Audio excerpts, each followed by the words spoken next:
asalaamaaleykum wa rahmatullahi wa barakaatu. sama mbokki taalibe bi murid yi maa ngi leen di laabiire ngir jëmmi sëriñ bi ci saafarawu ci tawat jum mën a doon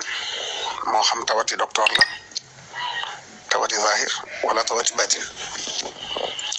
jumu ci mën a doon rek sëriñ bi andil na lu xasida goo xam ne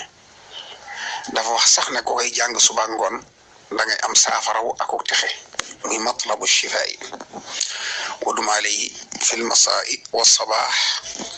wa axlisan tanal shifaa'an wa falaax kon sëriñ bi ko waxal boppam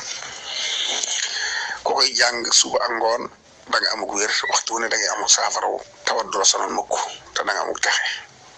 kon xasida gu mat a bàyyi xel la te sëriñ bi moo ko bind mu leer nañ kenn waxalu ko kon xasida gaangoo gi waaye nag dafa am secret bu ma ci génne ngir ko tawat ba noppi ba tawat ji jaaxal ko moo xam tawat ju mën a doon ci xeeti tawat yi boo ko defee yàlla mën na ko suturaal ci daraje sëriñ bi ak barkeb xasida gi mu daal di saafara woon loolu moo di day jàng xasida gi ba ci ñaari bayit yi mu boole leen ñoom ñaar baamu ko téeméer ak fukk ak benn door a egg la xasida gi bu jàngee matlabu shifaa'i ba ci yaa barru yaa latifu yaa muafi yaa man lahu amlul wara yaa shafi anzil shifaa'aka makaana daa'i wala tu'amilna bil ibtilaa'i ñaari bayit yooyu lay boole di ko baam masalan yaa barru yaa latifu yaa muafi yaa man lahu amlul wara yaa shafi anzil shifaa'aka makaana daa'i wala tu'amilna bil ibtilaa'i yaa barru yaa latifu yaa muafi yaa man lahu amlul wara yaa shafi anzil shifaa'aka makaana daa'i wala tu'amilna bil ibtilaa'i يا بر يا لطيف يا معافي يا من له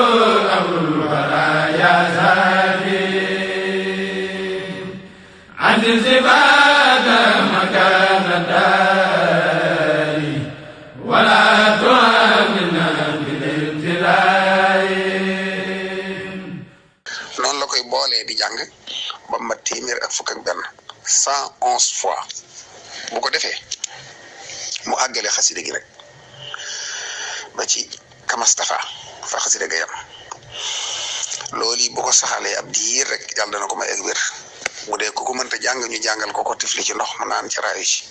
bu dee ki tawat moo ko mën a jàngal boppam mu di ko jàng te di ci yéene saafarawu diir bu gàtt mu yëg ne sunu borom teggi na tawat ja te may na ko ak wér